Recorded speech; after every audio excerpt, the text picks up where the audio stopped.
TB के अंदर infection करती है, जिनमें टीबी के बैक्टीरिया होते हैं। एलोपैथी ने इनको विकसित किया था। ये एमडीआर, टीडीआर, एक्सडीआर से संबंधित जो औषधियाँ थी वो अंग्रेजी पद्धति में पूर्ण रूप से निष्प्रभावी हो गई है, उन पर काम नहीं करती। लेकिन जो हवन से निकलने वाली जो फ्यूम है, जो उससे केमिकल्स हैं, वो 98 से 100% प्रभावकारी हैं, ये प्रमाणित हुआ। दूसरा, हवन से वर्षा भी होती है, उसमें किस किस प्रकार से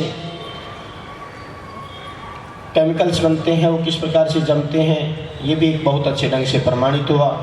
और ये मौसम भवन भारत सरकार ने इसको प्रमाणित किया है। Indian council of medical research स्वास्थ्य एवं परिवार कल्याण मंत्रालय भारत सरकार की एक रिसर्च इकाई है, जिसमें स्वास्थ्य एवं परिवार कल्याण मंत्रालय का हार्ट और माइंड आईसीएमआर को कह सकते हैं।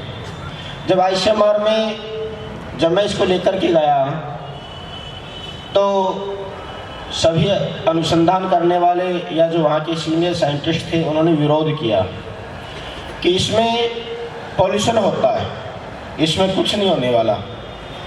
फिर भी मैंने कहा कि एक बार करके देख लें तो शायद अच्छे परिणाम आ जाएं, तो आपको कुछ आगे करने का होगा।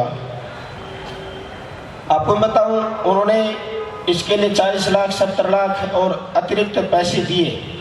जब पहला हमारा परिणाम आया तो वहाँ के सेक्रेटरी, डीएचआर के डीजी, आईसीएमआर के डीजी, उन्होंने कहा कि अगर मैं अपने कार्यकाल में आते ही इस काम को शुरू कर देता तो विश्व का सबसे बड़ा ये काम होता।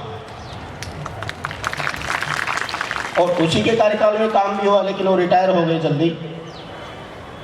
आगे तो मैं आपको ये कहना चाहता हूँ, आईसीएमआर ने अब स्वयं ही इसके प्रोजेक्ट को ले लिया और उन्होंने अपने इसको एक योजनाओं में मिला करके इसको एक आगे का कार्य रूप दे दिया। आईसीआर जो अपनी भारत सरकार की जो कृषि मंत्रालय की एक रिसर्च एजेंसी है, उसके अंतर्गत पेड़ पौधे और पशुपालन से संबंधित सारी रिसर्च आती है। उस पर भी अनुसंधान हुआ तो IVRI बरेली, जो भारत सरकार का सबसे बड़ा संस्थान है, इंडियन वेटरनरी रिसर्च इंस्टीट्यूट, उनके साइंटिस्टों ने भी माना कि इससे बहुत बड़ा काम है, हुआ है और आगे भविष्य में होगा। उन्होंने इस काम को स्वीकार किया। इसमें मुख्य रूप से जो हम ये मान सकते हैं कि पर्यावरण से संबंधित, स्वास्थ्य से संबंधित और हमारे जो एग्रीकल्चर है, पेड़ पौधे हैं, उससे संबंधित, और पशुओं में जितने प्रकार के रोग फैलने वाले हैं उससे संबंधित है।